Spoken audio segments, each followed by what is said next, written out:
What if I told you some of Hollywood's most unexpected actors quietly stepped into a gay role, and that you may have forgotten about it? I've done similar videos to this one in the past, so if you don't see your favorite in this video, you might want to check out the previous videos that I've done. But before we get into the video, I just want to give a special shout out to my Patreon members. If you don't know, I also have a Patreon page where I post stuff that I don't post on YouTube, so it's worth checking out. And if you want to check it out, I've got a link to the Patreon in the description of this video. But for now, let's head over towards the rainbow and follow the yellow brick road. Follow the yellow brick road.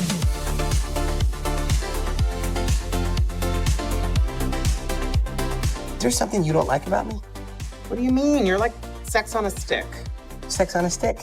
That sounds very painful, but I'll take it as a compliment. Best known as Xander Harris on Buffy the Vampire Slayer, Nicholas Brendon played the witty, slightly insecure best friend who crowned the show's supernatural chaos with humor and emotional honesty. Go away, this is my hiding spot. Where do I hide? You don't hide, you're bait. Go act baity. But in Big Gay Love, Brendon takes on the role of Rick, a confident, conventionally attractive man who enters the romantic orbit of the film's protagonist, Bob. Rick functions as both a romantic possibility and a subtle source of pressure.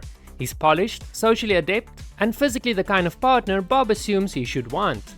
Brendon plays a character with calm ease that makes a character feel believable rather than exaggerated. There's no attempt to turn Rick into the antagonist. Instead, he represents a very real type of person, the one who fits effortlessly into the expectations that others struggle to meet. The dynamic between Rick and Bob highlights a tension between attraction and self-worth. Rick isn't dismissive or unkind, but his presence forces Bob to confront uncomfortable questions about what he believes he deserves. Brendon's performance works because he doesn't overplay any of this. He allows Rick to exist as a fully formed individual, which in turn makes Bob's emotional journey feel more grounded. There's a quiet charm to this performance that sneaks up on you. Brendon approaches Rick with the same naturalism that made his earlier character so appealing. Audiences familiar with his work on Buffy the Vampire Slayer might expect a more overtly comedic or self-deprecating presence. Instead, they get something composed, self-assured, and emotionally steady. That shift adds a layer of surprise, making the performance feel like a rediscovery. The velocity of Gary. Do you ever kiss on the first date? Is this a date? Vincent D'Onofrio is widely known for intense, transformative performances, especially on Law & Order: Criminal Intent, where he brought a mix of intelligence and unpredictability to the role. The Velocity of Gary is not a film that aims for neat storytelling. It exists in that late 90s independent space where mood and character often take priority over structure. D'Onofrio plays Valentino, an adult star whose life is shaped by instability, financially, emotionally, and relationship-wise. He doesn't try and make Valentino likable in the conventional sense. Instead, he focuses on making him believable. There are flashes of vulnerability that suggest a deeper emotional life, but they are often buried beneath impulsive decisions and defensive behavior. The film doesn't offer clear explanation for why he is the way he is, which adds to the sense of realism. Importantly, Valentino's sexuality is never framed as a central issue. It simply exists as part of his identity, woven into the larger story of how he connects or fails to connect with others. That approach feels refreshingly matter-of-fact, especially for the time. Valentino is not an easy character to warm up to, but that's precisely what makes a performance linger. D'Onofrio embraces the contradictions, allowing the audience to see both the damage and the desire underneath. The endearing quality comes from those fleeting moments where the mask slips. A glance, a pause, a brief moment of sincerity. These are the details that hint at a more vulnerable person beneath the surface. They obviously don't redeem Valentino, but they make him understandable. Characters like Valentino weren't always given the space to exist without judgment or explanation. D'Onofrio's performance respects that complexity, and in doing so, creates something that feels both specific and endearing.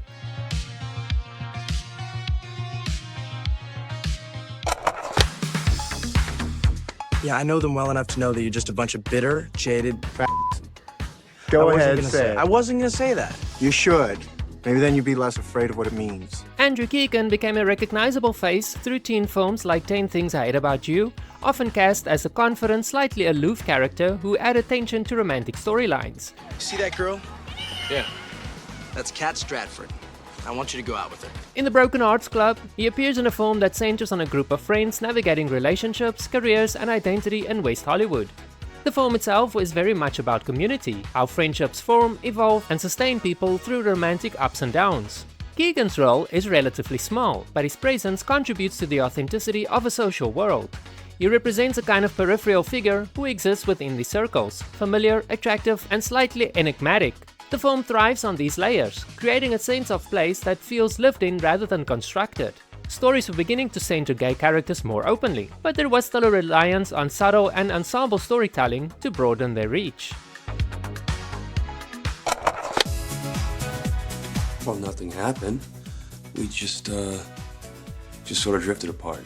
Told him I was gay, that's what happened. John Stamos is best known as Uncle Jesse on Full House, a role that defined his image as charming, confident, and effortlessly likable. An A&E original movie. The Governor's Daughter is getting hitched. I was hoping that you might want to be our wedding planner. My first wedding, yes! Governor Welling announced that he is in favor of an amendment to ban gay marriage. He's against gay marriage? In Wedding Wars, Stamos steps into the role of Ben, a wedding planner whose professional life revolves around celebrating love. The film blends romantic comedy elements with a broader societal message, but it remains anchored in family dynamics.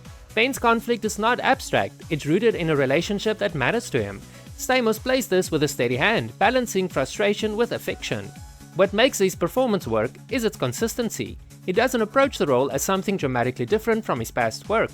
Instead, he builds on qualities audiences already associate with him: warmth, confidence, and a sense of ease. This makes Ben feel immediately familiar, even in a new context. There's something reassuring about how effortlessly Stamos fits into this role. He doesn't overcomplicate it or try to signal its importance. He simply plays Ben as a person who cares deeply about his work and his relationships. That straightforward approach gives the character a lot of appeal.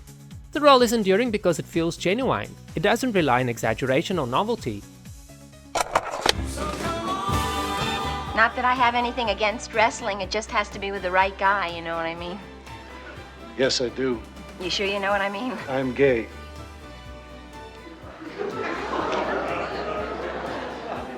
Denny Miller was often cast in traditionally masculine roles, bringing a strong presence to both film and TV throughout his career, including his 1959 film role as Tarzan. Early to rise, early to bed. Alice, the episode Alice Gets a Pass, stands out for tackling a subject matter that was rarely addressed so directly at the time. When Jack, portrayed by Denny Miller, arrives and meets everyone, Flo senses an attraction between Alice and Jack, and she pushes the two of them to go on a date together. Alice is hopeful for romance, however, a romantic evening comes to a screeching halt when she discovers that Jack is gay. The episode navigates this revelation with a surprising level of care. While it maintains the structure of a sitcom, it allows space for more serious reflection. Miller's performance is key to this balance. He doesn't play the role with heightened emotion or dramatic flair. Instead, he keeps it measured, which makes the situation feel more believable. What makes his role stand out is its quiet boldness. At a time when such stories were often avoided or simplified, this episode chooses to engage with complexity. Miller's performance contributes to that by staying grounded. He doesn't attempt to redefine the character or make a statement. He simply presents a person dealing with a difficult reality. There's something undeniably effective about that restraint. It allows the audience to focus on the situation rather than the performance itself. The result is a portrayal that feels sincere and, in its own understated way, definitely memorable. Alice, I didn't want to lead you on. I felt you were the kind of person I could have an honest, upfront relationship with. Was I wrong? No. If you enjoyed this video, you might enjoy the video that I did about 10 straight actors that played gay roles. Or you might want to check out the video about 10 gay actors that did straight roles. You can watch those videos next by clicking on the links that will be popping up on your screen in a moment. Thank you very much for watching this video. If you enjoyed it, give me a thumbs up. It seems like something small, but I promise you it does help with the algorithm, so that other people like yourself can discover me more easily on YouTube. Thank you very much for watching this video, and I'll see you in the next video.